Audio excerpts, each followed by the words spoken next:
Okay. In the today's session, we will discuss about the answers of the MCQs that had been asked in the second internal examination along with the justification. And the first question is mechanism of action of theophylline. Theophylline is having different mechanisms like inhibition of the calcium release, adenosine receptor antagonism, and inhibition of phosphodiesterase.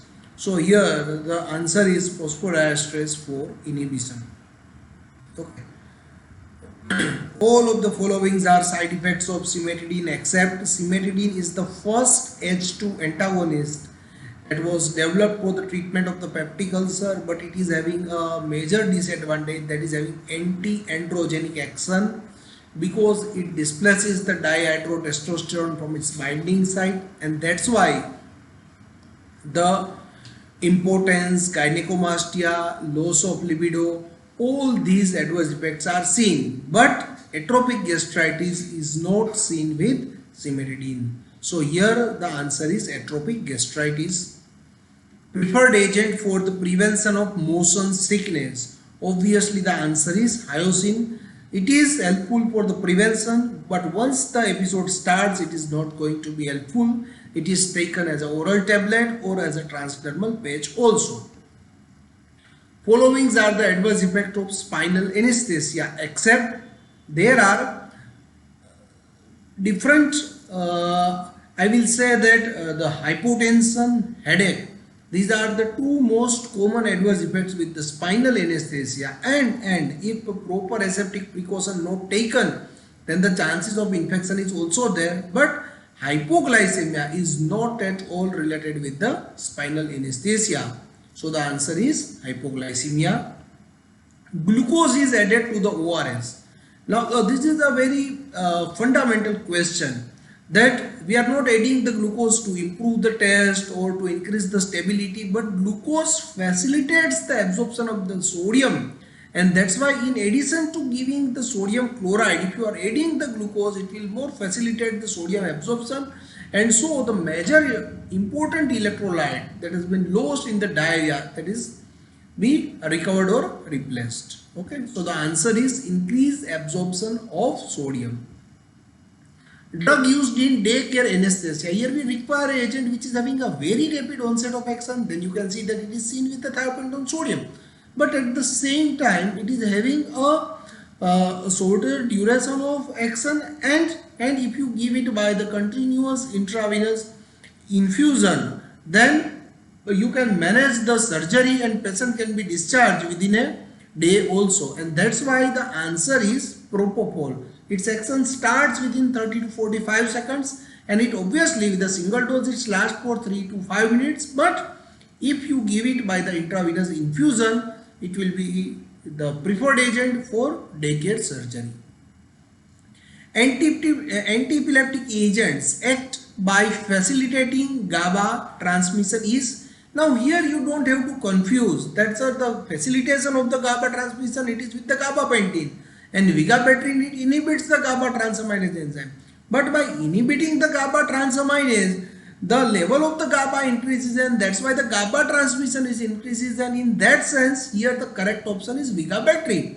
And again you have to select the most appropriate one. Suppose here if the option is gabapentin is also there along with the vigabatrin, then your answer should be gabapentin, but in this case the answer is vigabatrin. Carbamazepine and phenytoin, both of these are antiepileptic agents, but they don't act through the GABA mechanism, they are acting on the sodium channel, and buspirone is an anti-anxiety agent. Preferred agent to manage the performance induced anxiety. Now here the major problem is because of the performance induced anxiety, there are symptoms of the sympathetic overactivity which again perpetuate the anxiety, and this cycle goes on, and here we require an agent which breaks this sympathetic overactivity. Our aim is not to produce a CNS depression or sedation, and that's why the answer is propranolone. Tolerance developed to the following action of the opioids. You all know that the opioids are having many actions: meiosis, analgesia, constipation, euphoria, vomiting. But over a period of the time, the majority of the action develops tolerance, but meiosis, it will not develop tolerance. Here I am asking you another question, that which other action don't develop tolerance. Okay. Preferred agent for the treatment of morning sickness. Okay. And now here the answer is doxylamine. Doxylamine along with the pyridoxine is preferred for the treatment of morning sickness. Allopurinol, it is specifically inhibits. Now allopurinol is a drug which is used in the chronic gout, and it acts by decreasing the synthesis of the uric acid. It is a uric acid synthesis inhibitor drug, and it acts by inhibiting the xanthine oxidase enzyme. So the correct answer is A, xanthine oxidase. Which of the following drugs directly inhibit the leukotriene receptor? So here the question asks is leukotriene receptor antagonist, and that is montelukast and zafirlukast, and that's why the option is A, sodium chromoglycate. It is a mast cell stabilizer, omalizumab, it is and xylutone. They are not act by inhibiting the leukotriene receptor. So the correct option is zafirlukast. Persistent suppression of bacterial growth that may occur after limited exposure to the antimicrobial agent. Here you have to understand the question that inhibition of the bacterial growth is still there even if the antimicrobial is not available, and that is known as a post-antibiotic effect, and it is seen classically with the aminoglycoside antibiotics. So the answer is C, post-antibiotic effect. Which of the following is not a semi-synthetic penicillin? Now you all know that penicillin G is a naturally derived penicillin, and there are many limitations, and that's why the different semi-synthetic penicillins are produced, and that's why the answer is penicillin G. Tetracycline can be given in all forms except tetracyclines are given oral route, yes. Intravenous, tigecycline is given intravenously, topically in eye, yes, but it is not given topically in the open wound, and the answer is D, topically in the open wound. Mechanism of action of fluoroquinolone. Fluoroquinolone is a bactericidal antimicrobial agent, and it is having a unique mechanism of action, and that's why the chances of the development of the bacterial resistance is also very less, and it acts by inhibiting the bacterial DNA gyrase enzyme.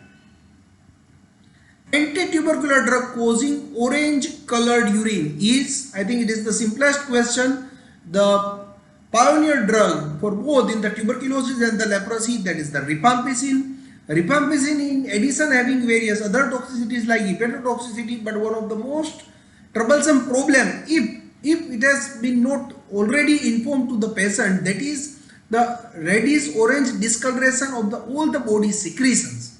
Okay, otherwise it is harmless. So here the answer is rifampicin. All of the following are anti-HIV agents: ritonavir, didanosine, acyclovir, zidovudine. Zidovudine, didanosine, jalcitabine, all these are NRTI, nucleoside reverse transcriptase inhibitor. Ritonavir, it is a protease inhibitor, but acyclovir, it is not an anti-HIV agent. It is used in the herpes simplex and herpes zoster. So the answer is acyclovir. Here you have to remember that all vir, they are not protease inhibitors. Preferred agent for the filariasis, obviously it is a DEC, diethyl carbamazine citrate. On which of the following phase of the cell division methotrexate acts? Methotrexate, it is an folate antagonist. It acts by inhibiting the dihydrofolate reductase enzyme, and that's why it inhibits the DNA synthesis. So it is acts specifically on the S phase of the cell cycle. So this is all about the keys of the multiple choice questions. Thank you very much.